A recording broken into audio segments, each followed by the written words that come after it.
our theme today is basically uh, the second and last part of international correspondence. The chapter Our Man in Havana, for example, I discussed it in the last video that the very title shows that a Western correspondent working in a country with which they don't have good enough relationship and where there is violence. This is a general image of the very title.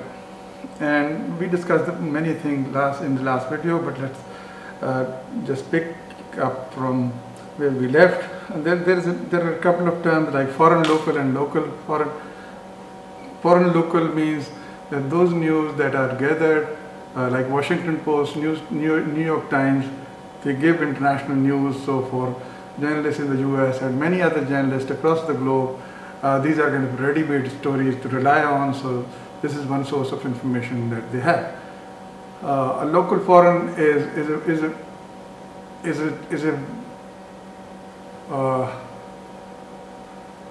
category that is developing really fast because of technological revolution and the dependency of the world upon each other, like disasters like coronavirus, COVID-19. When we file a story that a small town in Pakistan has been sealed because there are many cases of coronavirus, for example, news from Swat came in, news from a small village near Islamabad like Barakahu came in, and there are certain other news that come in. And when we put that news, then it's part of it is international also. Like we are thinking about international aspect because we have to connect it to the larger reality, global reality. So many of these natural catastrophes, famines, and stuff like that are global, do have global connection. In the same way, there are global decision makings, parts of meetings and conversations happening in one part of the world, which are also important for the rest of another part of the world. It's always the other part of the world has to be to belong to the dominant West. This is one precondition. So that's kind of a local forum. So these are kind of local stories which have an international angle. There are many. And also there is this a lot of complaint about the rise of disinformation because of information technology, internet. But that's true, but you can't altogether blame journalism for that. We also have to keep an eye on the rise of populism, the rise of neoliberal economies, the rise of, or what we call the beginning of the end of nationalism. We are seeing the emerging and expanding gap between the rich and the poor in the world, and we are also seeing that the rich in the world are uniting and they are making decisions to favor each other beyond their national identities. And that is also like multinational companies, and everybody is busy in viewing a world where there are too many people who are together, but at the same time they don't belong to one and the same country. So like the rise of poverty is a global phenomenon, but it is not being globally fought, this problem. So when we in the same way the rise of capital around the globe, like Panama Paper, for example, included many heads of the state and politicians, all of who just took money away from their own countries and put it in banks, and their interests did coincide. But we don't see the same movement in other areas. So when we talk about the rise of post-truth and alternative truth and disinformation, we should always keep in mind that media somehow is also controlled by money, although the other control was their parent governments. Nationalism and national identity, but when the political rulers around the globe are not adhering to nationalistic ideologies and also to the larger good of the larger number of people, and they are relying on rhetoric, how could we expect journalism to be free of disinformation and speaking the truth. So that it's a bigger problem. It's not simply about journalism. Journalism is yes, a channel through which disinformation comes, or media is one of those channels, but we can't just blame them altogether. We have to look into the dynamics of the modern world and the way it's moving, where it's going, to understand the real truth behind disinformation and alternative truth and things like that. Then comes, this connects us to sourcing the stories. Like you see, when that many interests combine, it's not easy to do international journalism. Like, what are the sources from which in journalism, like there are two sources. One is deciding what is the story, what is the angle, and the other one is basically getting information. So those decisions are normally made in home countries where editors are not simply influenced by governments, but rather big businesses and many interests like money and all these things. International, like the UN itself is being highly criticized to be an instrument in the hands of big powers. The WHO even became controversial to be a handmaiden of many of these powerful countries, and now, but you can see this chaos building across the globe, and this brings us to a very big problem. What are the sources? Normally sources are of two kinds. Like, one source is your editor meets somebody in DC or in Berlin or in Paris or in London, and they have a cup of coffee or a few drinks or lunch or dinner, and there they see this is how the story is.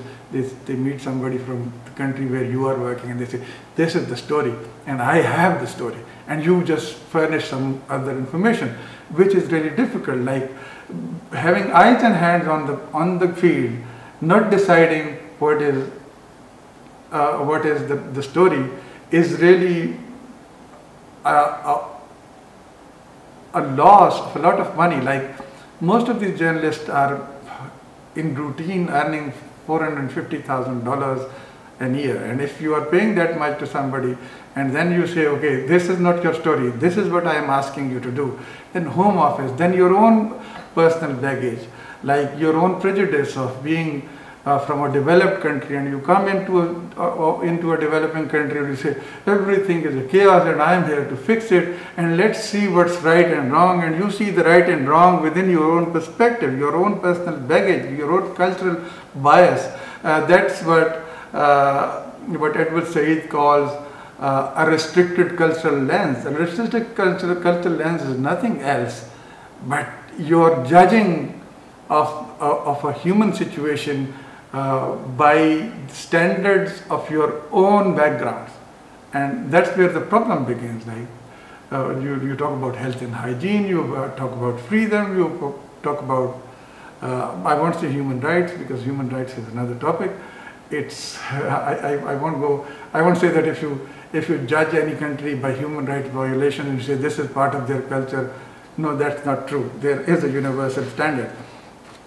And then again, when they are in contact, in Latin America, for example, there was kind of a relationship matrix, like an unwritten rule, the way journalists from the Western countries used to interact with US diplomats, and that's where they create that deep background, like as it is well known, this is how things are over here. Now, when you say as it is well known, the question is how? How is it well known? You name somebody, like somebody says, they won't say that because the person saying is a Western diplomat, and he's feeding them with the deep background, and they are relying on that person, like they are relying on that individual. So they are seldom saying their own mind, although they are there professionally to dig into things with using their own five senses and using their own wisdom. That's why they are there. That's why they are paid so highly. They don't do that. This is also what we call beltway blindness. Blindness is like You're just always in your own country. You don't just really get into this part of the world where you are covering stuff. And with this deep background, most of the news are shown in a foreground, like the background is never given, like the background to the incident and the terms that are under play are never given. Rather, the general understanding, like the 18th, 19th century mindset that has been developed through Orientalists, is referred to when they say it's widely known. That's what is widely known. Nothing is widely known. Your prejudice is widely known.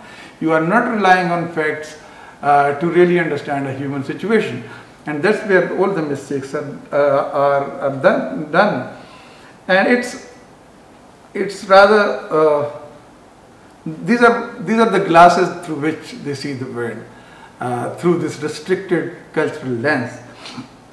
And basically, cultural differences play a big role. And the problem here is that the biases that different journalists and their organizations have, these are considered to be standards. Like your bias is a universal standard, but what's happening has to be measured against that, and that's a very dangerous turn, because you are no more objective.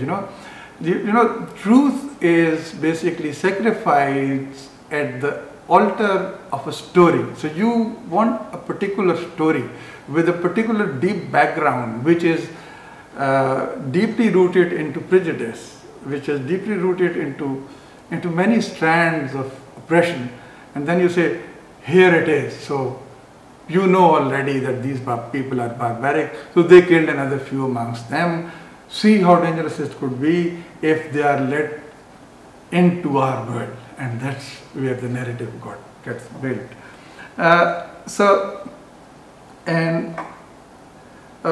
And again, the same is true. This is what we call the generalization.